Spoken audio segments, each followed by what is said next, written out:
말씀 보겠습니다. 조금 길지만 함께 보도록 할게요. 마태복음 2장 1절에서 10절 말씀입니다. 오픈 여기 보면 돼. 네, 마태복음 2장 1절부터 10절인데요. 교독하도록 하겠습니다. 네, 한 절씩 교독하도록 할게요. 제가 먼저 읽겠습니다. 헤롯 왕 때에 예수께서 유대 베들레헴에서 나심에 동방으로부터 박사들이 예루살렘에 이르러 말하되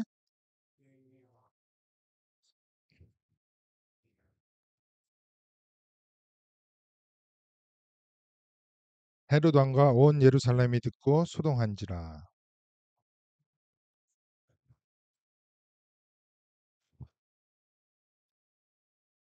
이르되 유대 베들레헴이오니 이는 선지자로 이렇게 기록된 바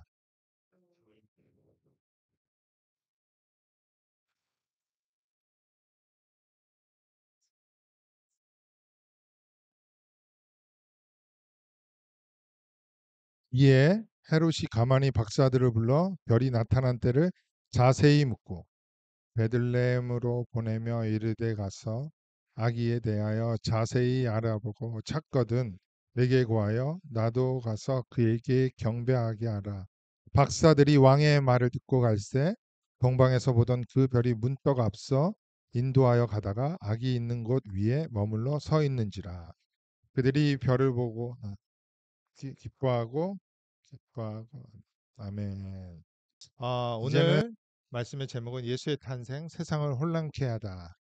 이 말씀입니다. 메리 크리스마스입니다. 예, 3일 정도밖에 안 남았어요. 아기 예수의 탄생을 기뻐하며 창조주께서 이 땅에 오신 이유를 깊이 생각하며 의미 있는 성탄절을 보내시기를 바랍니다. 사실 크리스마스는 잘 보세요. 이 자막을 잘 보세요. 크리스마스는 예수님의 생일이 아닙니다. 그렇죠? 예수님의 생일을 정확히 아는 사람은 아무도 없습니다.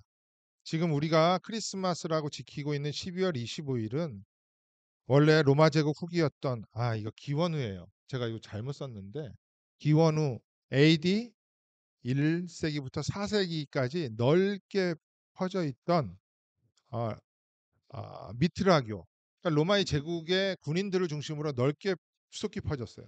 이 미트라라는 신, 광명의 신, 태양신의 축제일이었습니다. 물론 태양력이 아니라 로마의 율리우스력 12월 25일입니다. 이날은 죽었던 태양이 소생하는 날이었고 또 태양신, 광명의 신인 미트라가 살아 돌아온 것을 기념하는 축제일이었는데 로마가 기독교를 국교화하면서 급속히 미트라교가 쇠락의 길을 걷습니다. 대신 기독교가 번영을 하면서 예수의 탄생하신 날로 대체해서 지키게 되었습니다. 이것이 가장 유력한 크리스마스의 유래입니다. 그렇기 때문에 이날을 지켜야 한다. 예수님의 탄생일로 지키지 말아야 한다는 여러 가지 주장이 있지만 저는 그렇게 생각해요. 1년에 한 날을 정하여 예수 탄생의 의미를 생각하면서 신앙을 굳건하게 한다면 연약해지기 쉬운 우리의 믿음을 굳건하게 할 수 있고 신앙에 큰 의미를 주기 때문에 나쁘지 않다고 생각을 합니다. 크리스마스도 마찬가지지만 주일도 그래요. 우리에게는 매일매일이 주일이고 크리스마스입니다. 아직까지 주일과 크리스마스를 율법처럼 구약처럼 지키는 사람들이 너무나 많아요. 그러나 그렇지 않습니다. 날에는 어떤 이제 구별도 없고 시간도 구별이 없습니다. 모든 시간과 모든 날이 주님의 것이고 이미 그 날들은 구별되었던 날들은 예수 그리스도의 탄생과 사역으로 인해서 완성이 되었어요. 그래서 우리는 매일 주일로 보내고 크리스마스로 보낼 수 있는 것입니다. 한 날을 정하여 기억하면서 우리의 신앙에 유익을 주고 그리스도에게로 자라갈 수 있다면 커다란 유익이 있을 줄 믿습니다. 제가 어렸을 때 크리스마스 이브가 되면 예수님의 탄생을 축하하기 위해 그 전날 저녁 때 교회에 다 모였어요. 온 성도들이. 처음에는 예배를 잠깐 드리고 이브에는 우리 학생부들을 중심으로 행사를 했죠. 유치부 아이들은 성경을 암송하고 우리 유년부 아이들은 찬양과 장기 자랑을 하고 중고등부도 마찬가지였고 어, 청년부들을 중심으로는 뭐 연합 찬양도 하고 그랬습니다. 모든 행사가 끝나면 온 성도들이 함께 간식을 나누면서 덕담도 하고 우리 아이들에게는 크리스마스 선물을 하면서 훈훈하게 보냈던 기억을 합니다. 뭐 지금 여러 가지 상황으로 이러한 좋은 전통이 사라지고 있어서 좀 안타까워요. 좋은 전통이라고 한 것은 우리가 지금까지 살펴본 성경적인 교회론에 비추어 볼 때 너무나 괜찮았던 것 같아요. 왜냐하면은 다 그리스도 안에서 한 가족이잖아요. 그래서 한 가족이 아기 예수의 탄생을 축하하면서 한 자리에 모여서 이렇게 행사하는 것은 너무나 좋은 전통이었다고 생각을 합니다. 그러한 좋은 전통 중에 백미는 성극이었어요. 성극의 단골로 등장하는 본문이 오늘 본문에 나오는 마태복음 2장 아니에요? 특별히 아기 예수의 탄생을 축하하기 위해서 항상 등장하는 분들이 있었는데 동방 박사였습니다. 그래서 제가 오늘 마태복음 2장을 본문으로 선택했고 설교를 준비하기 시작했습니다.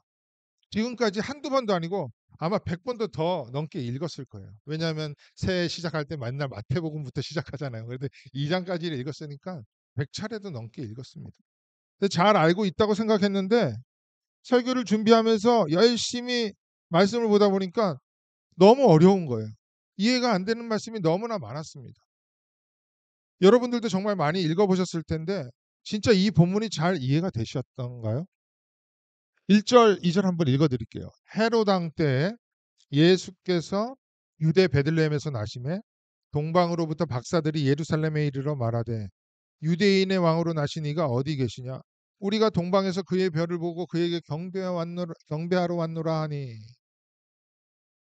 어릴 때부터 너무 많이 들어왔기 때문에 잘 알고 있을 것이라고 생각했던 헤롯 왕. 이 헤롯 왕 누구죠? 처음 단어부터 막히는 거예요. 그냥 나쁜 왕이겠지라고 생각을 했을지 모르겠지만 자세히는 모르겠더라고요. 이 사람이 누구인지 어떤 일을 했는지.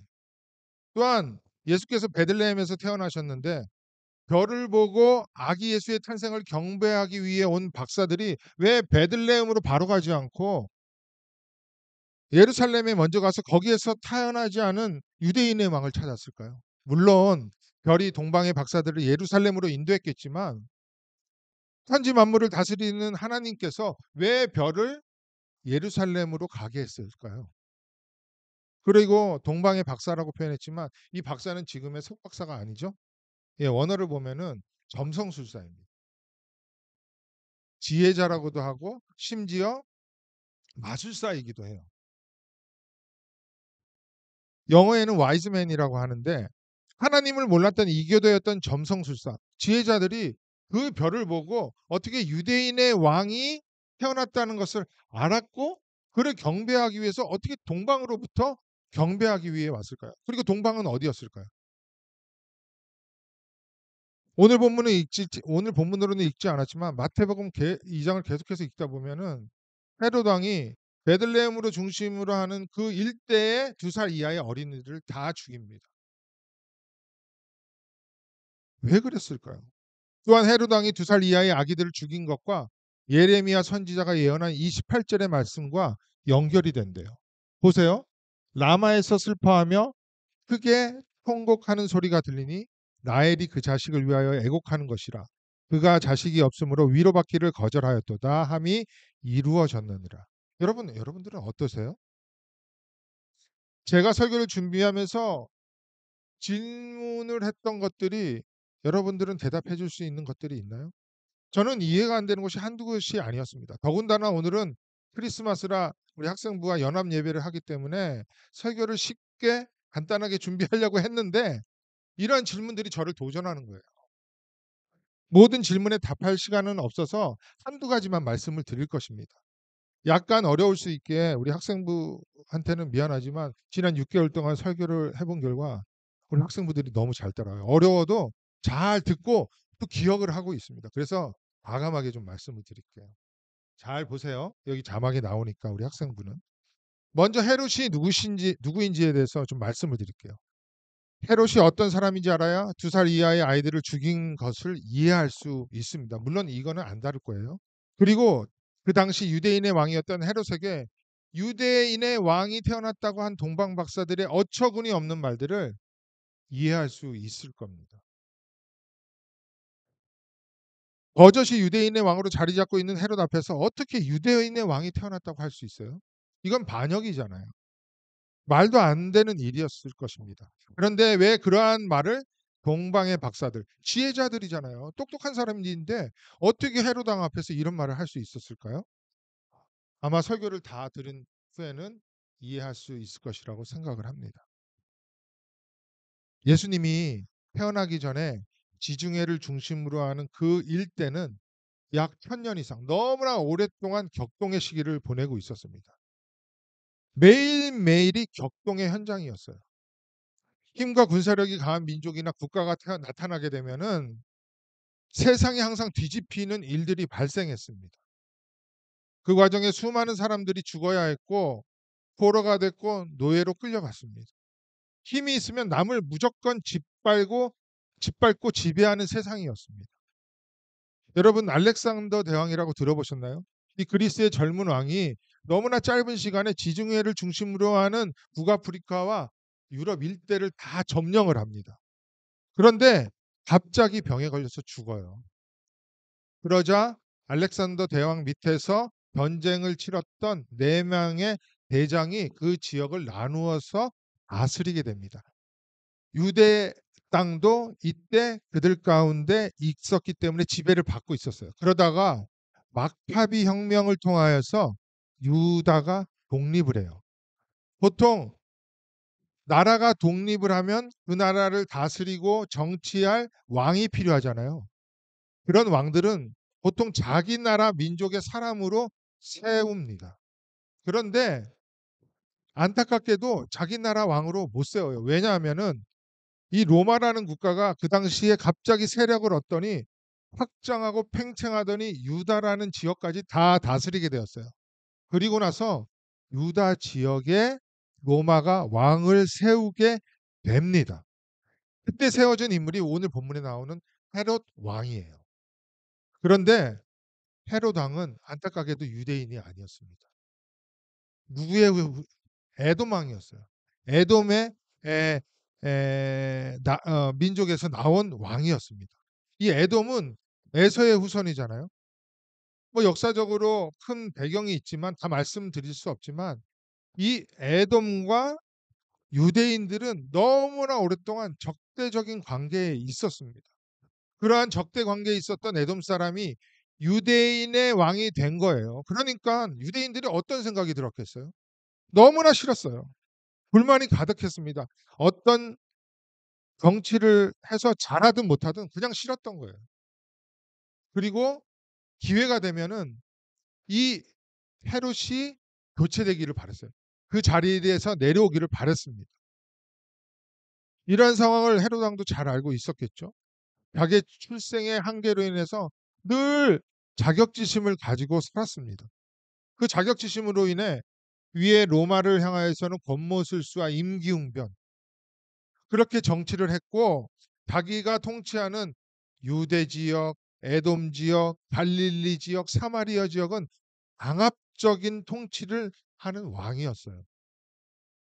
매우 정치적인 인물이었고 자기의 욕망을 이루기 위해서는 수단과 방법을 가리지 않았던 사람입니다. 그런 헤롯은 늘 자기의 자리를 빼앗길까 봐 노심초사하면서 근심 걱정을 하면서 다스리고 있었는데 어느 날 갑자기 예루살렘에 자기들과 너무나 다르게 생긴 동방에서 온 지혜자들이 나타난 거예요.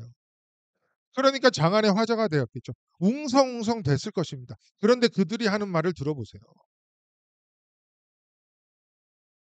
유대인의 왕이 태어났는데 어디 있냐고 물어본 것이에요. 우리들은 그 왕을 경배하기 위해서 저기 먼 동방에서 왔다고 합니다. 생각해 보세요. 그때 당시 유대인의 왕이 누구였어요? 유대인 왕이 누구였지? 헤롯 왕이었어요. 지금 유대인의 왕인 헤롯이 버젓이 살아있고 강력하게 통치를 하고 있었는데 무슨 유대인의 왕이 태어났다고 하는 거예요. 헤롯 왕은 신경이 바짝 곤두섰습니다. 열이 받았을 거예요. 아니 이게 무슨 말이야? 내가 지금 굳건히 서 있는데 감히 어디서 나 말고 유대인의 왕이 태어났다고 하는 거지? 이건 반역 아니야? 이랬을 거예요. 반면 예루살렘 사람들은 어떤 생각이 들었을까요?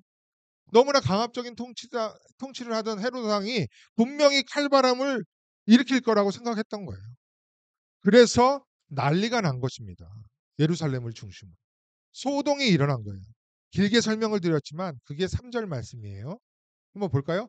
헤롯 왕과 온 예루살렘이 듣고 소동한지라. 이해가 되시죠? 헤롯 왕은 세상에서 최고의 자리를 지키기 위해 권모술수와 임기응변으로 이 나라를 다스렸고 매우 영악한 사람이었다고 했잖아요. 헤롯이 동방 박사들의 말을 듣고 가만히 생각해 보니까 도저히 안 되겠어요. 도저히 안 되겠는 거야. 자기의 자리를 지키기 위해 반드시 유대인의 왕으로 태어난 아기를 죽여야만 했습니다. 그래서 유대교의 지도자들인 바리새인과 대제사장과 서기관을 불렀어요. 그리고 물어봅니다. 야, 유대인의 왕이 태어났다고 하는데 너네들은 어디서 태어난 줄 알아? 그거 좀 알려줘봐. 그랬더니 구약에 능통한 이 종교의 리더자들이 미가서 5장 2절의 말씀을 인용하여서 베들레헴에서 태어났을 것이라고 말합니다. 이 내용이 마태복음 2장 4절에서 6절의 말씀이에요. 헤롯 왕이 이제 유대인의 왕이 어디서 태어난 줄 알았습니다. 곧 그를 찾아서 죽이기만 하면 됐어요. 그래서 머리를 씁니다. 동방 박사들을 베들레헴에 보내서 유대인의 왕이 어디서 태어났는지 정확히 알아서 나에게 알려주면 현재 내가 왕이잖아?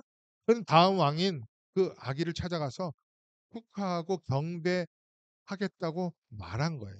근데 사실은 경배하고 축하를 하기 위한 것이 아니라 어떻게 하려고 했죠? 죽이려고 한 거예요.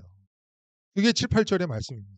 그런 동방의 점성술사들이 다시 별을 따라 베들레헴의 어느 짐승의 축사를 찾아서 짐승의 밥그릇에 누워 있는 아기 예수를 보고 황금과 유향과 몰약으로 예물을 드리면서 경배를 합니다. 이게 오늘 본문 말씀의 배경이에요. 조금 더 잘 이해가 되시죠? 여기서 질문을 할게요. 질문하겠습니다. 레메스카 퀘스천 잘 보세요. 왜 하나님은 동방의 지혜자들을 베들레헴으로 바로 가게 하지 않고 예루살렘으로 들려서 이와 같은 소동을 일으키게 한 후 베들레헴으로 갔을까요? 왜 그랬을까요? 물론 별을 이용하였지만 하나님은 왜 이렇게 하셨을까요?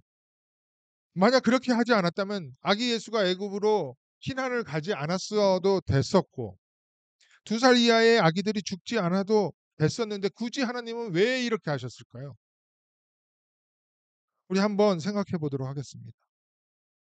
오늘 본문에는 두 곳이 나옵니다. 장소가 어디와 어디가 나오죠?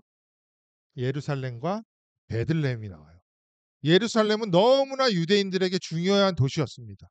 왜 그랬어요? 거기에는 성전이 있었기 때문에. 그러니까 성전이 있었으니까 성전에서 일을 하던 대제사장, 서기관, 바리새인 그리고 여러 종교 지도자들이 거기를 중심으로 살았겠죠. 그러다 보니 많은 식구와 또 그와 관련된 일들을 하는 사람들이 많이 있었어요. 또한 출입하는 사람들도 많이 살았을 것입니다. 이들은 유대 사회를 이끌어낸 종교 리더였어요. 그렇기 때문에 정치적인 중심지, 사상의 중심지, 그리고 행정의 중심 인물이었습니다. 그렇기 때문에 예루살렘은 유대인들에게서 정치, 경제, 행정, 종교, 문화의 중심지가 되었던 거죠.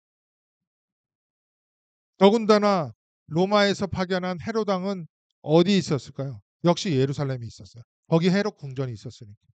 그렇기 때문에 헤롯 왕을 지키는 군사들이 거기에 주둔하고 있었어요. 그래서 군대의 중심이기 때문에 군사의 중심지도 됐습니다. 그만큼 예루살렘은 화려한 도시였고 세상의 모든 힘이 모였던 곳으로 사람들에게는 가장 인기가 있는 도시였을 거예요. 반면 베들레헴을 생각해 보겠습니다. 베들레헴은 예루살렘으로부터 6 마일 정도밖에 떨어지지 않았어요. 먼 곳에 있지도 않았습니다. 그런데 그 베들레헴을 뭐라고 하는지 6 절에서 한번 볼까요? "유대 마을 중 가장 작지 않다." 이 말은 유대 지역의 마을 중 가장 작지는 않지만 역시 작다는 거 아니에요. 너무나 작아요. 그리고 베들레헴은 예루살렘이 바로 옆에 있었으니까 비교가 됐을 거예요. 비교적으로 비교를 해 보니까 너무 초라하고 볼품없는 것입니다. 뭐 자랑할 만한 것도 없었어요. 여러분 그 지역이 머릿속에 그려지시나요? 예루살렘과 베들레헴. 너무나 극명하게 대조가 되고 있잖아요. 세상의 모든 권력과 부와 힘과 관심사가 집결된 예루살렘. 이에 비해 아무것도 없어 누구도 관심을 가지지 않던 초라한 시골 베들레헴. 예수님은 왜 이렇게 초라한 베들레헴에서 태어나신 것일까요? 만약 베들레헴에서 태어나지 않고 가깝지 멀지도 않은 예루살렘에서 태어났다면 하나님 나라를 완성하시고 이 땅에서 이루시는 그 사역에 너무나 효과적이었을 거라고요. 가문의 힘과 가족의 능력, 태어난 장소의 도움을 받고 좋은 교육을 받았다면 유력 인사가 되었겠죠. 그렇다면 하나님 나라를 증거하시고 회복하시는 사역은 엄청난 탄력을 받아서 많은 사람들을 모았을 것입니다. 그런데 아무도 관심 가지지 않는 베들레헴이란 총구석, 그런 총구석에서 있는 가축의 축사. 그것도 누울 곳이 없어서 짐승의 밥통에 누이신 것은 무엇을 의미해요? 이게 무슨 왕의 탄생입니까? 성경은 그 장소의 대조를 통해서 우리에게 너무나 중요한 것을 말씀하기 원한다는 거예요. 그게 뭐냐면 이 세상의 힘과 능력과 권세에 의해 세워지는 이 땅의 나라와는 다른 나라가 바로 이와 같이 초라한 곳에서 너무나 볼품없이 태어난 아기 예수가 이루시는 하나님 나라임을 말씀하시기 원하셨다는 거예요. 하늘의 영광을 다 내려놓으시고 하나님의 계획과 섭리를 이루시고자 그 말씀에 순종하여 짐승에 내려오신 자기를 부인하신 예수의 낮아지심, 성김에 의해 세워지는 나라가 하나님 나라라는 것을 장소의 대절을 통해서 하나님은 드러내고 싶으셨던 것입니다. 그래서 곧장 베들레헴으로 가지 않고 예루살렘으로 가게 하여서 이렇게 소동을 일으킨 거예요. 세상의 힘, 세상의 왕이었던 헤롯을 부정하고 세상이 주는 것과 같지 않은 살롬의 나라는 하나님 하늘의 영광을 버리고 이 땅의 인간의 가장 연약한 모습을 입고 온 예수 그리스도의 섬김, 낮아지심, 고난, 죽음에 의해 이루어 주실 것임을 암시하고 있는 것입니다. 심지어 세상의 지혜자였던 동방의 점성술사까지 나서서 현재의 왕인 헤롯에게 유대인의 왕이 태어났다고 선포하게 한 것은 확실히 하나님 나라의 왕, 유대인의 왕은 너와 같지 않다는 것을 온 천하에 드러내셨다는 거예요. 세상의 왕을 부정함으로 세상적 삶의 방식을 부정함으로 세워지는 하나님 나라. 그 나라는 오직 성자 하나님조차도 성부 하나님의 말씀에 순종함으로 이루어지는 나라라는 것입니다. 지금까지 이루어졌던 세상의 나라가 예수의 탄생으로 부정을 당하고 또 유대교마저 부정을 당하니까 그 화려했던 예루살렘을 중심으로 소동이 일어난 거예요. 혼란케 된 것입니다. 예수의 탄생은 세상을 혼란케 할 수밖에 없었죠. 다시 말씀을 드릴게요. 하나님 나라는 이 세상의 나라와는 달라요. 힘과 권력과 능력과 돈에 의해 세워지는 눈에 보이는 화려한 나라가 아니라 하늘의 영광을 버리고 인간의 몸을 입고 이 땅에 오셔서 죽기까지 순종한 예수 그리스도의 낮아지심과 순종과 섬김과 자기 부인을 통해 하나님 나라가 임하게 된다는 것을 보여주는 사건이 예루살렘이 아닌 베들레헴의 작은 짐승의 축사에 태어난 예수님의 탄생이었다는 거죠. 또한 예루살렘에 들러서 세상의 왕을 부정하고 베들레헴에 와서 초라한 아기 예수에게 예물을 드림으로 동방 박사들은 진정한 하나님 나라의 왕이 어떤 분이신지를 드러낸 거예요. 동방의 박사들이 아기 예수를 경배하기 위해 가지고 온 선물이 뭐였어요? 지금도 그렇지만 선물은 의미가 있습니다. 더군다나 유대인의 왕이 태어난 것을 축하하기 위해서 그 먼 동방에서 가지고 온 선물은 더욱더 의미가 있었을 겁니다. 만약 태어난 왕이 힘과 권력과 부와 능력 등을 가진 똑같은 세상적인 왕이었다면 이에 맞는 선물을 가지고 왔었겠죠. 그런데 동방 박사들이 가져온 선물은 황금과 유향과 몰약이었어요. 우리 학생분들은 배웠죠. 황금은 왕을 상징하는 예물이 맞습니다. 그런데 그 왕이 받았던 또 다른 선물이 뭐였어요? 유향과 몰약이었습니다. 유향이 무엇이냐면 사람들의 죄를 대신하여 굽는 제물에 올려놓아서 그 제물이 하늘로 올라간다는 것을 보여주기 위해서 이렇게 연기가 났죠. 그걸 만드는 유향이었어요. 또한 제단 위에 있는 그 분향단에 놓여서 연기가 계속 하늘로 올라가게 하기도 했습니다.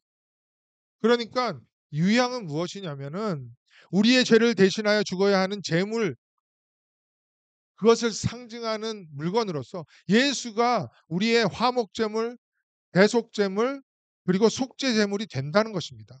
만약 예수가 세상의 왕과 같았다면 유향을 선물로 받아서는 안 되었겠죠. 또한 몰약은 죽은 자를 장사할 때 바르는 향기 나는 기름이었어요. 이제 막 태어난 아기에게 죽음을 상징하는 그 몰약을 선물하는 일은 보통 없었을 것입니다. 그러나 이 세상의 왕이 아닌 하나님 나라의 왕으로 이 땅에 태어난 예수는 우리를 위해 죽기 위해 태어나셨다는 것을 의미하는 선물이었습니다. 유대인의 왕으로 태어난 아기 예수는 모든 사람의 죄를 대신할 화목제물로 죽어야 하는 것을 상징했던 동방박사의 예물을 보더라도 아기 예수는 이 세상의 힘과 권력과 부귀와 영화를 가지고 태어난 분이 아님을 알 수 있어요. 오늘의 말씀을 통하여 교회와 성도는 어떤 모습으로 크리스마스를 맞이해야 하며 이 땅에서 살아가야 할지를 우리는 고민해야 합니다. 끊임없이 우리를 도전하는 세상의 힘, 화려함, 능력, 번역, 자기 만족이 우리 교회의 참 모습은 아니어야 하는 것이죠. 초라하지만 예수의 낮아지심과 같은 섬김과 자기 부인으로 교회를 세우며 하나님 나라를 증거하는 성도의 삶이 예수의 탄생을 기념하는 저와 여러분의 삶이어야 한다는 것입니다. 사랑하는 우리 그리스도 반석교회 성도 여러분. 그러므로 세상의 문화와 힘과 분위기에 기죽지 마시기를 바랍니다.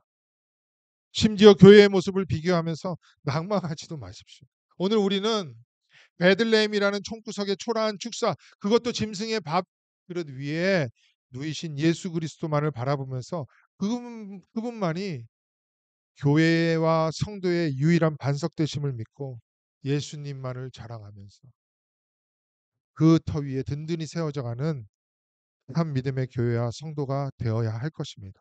이번 2024년 크리스마스도 그렇게 맞이하면서 우리 다시 오실 예수 그리스도의 재림을 사모하는 참 믿음의 백성들이 다 되시기를 주님의 이름으로 축복을 드립니다.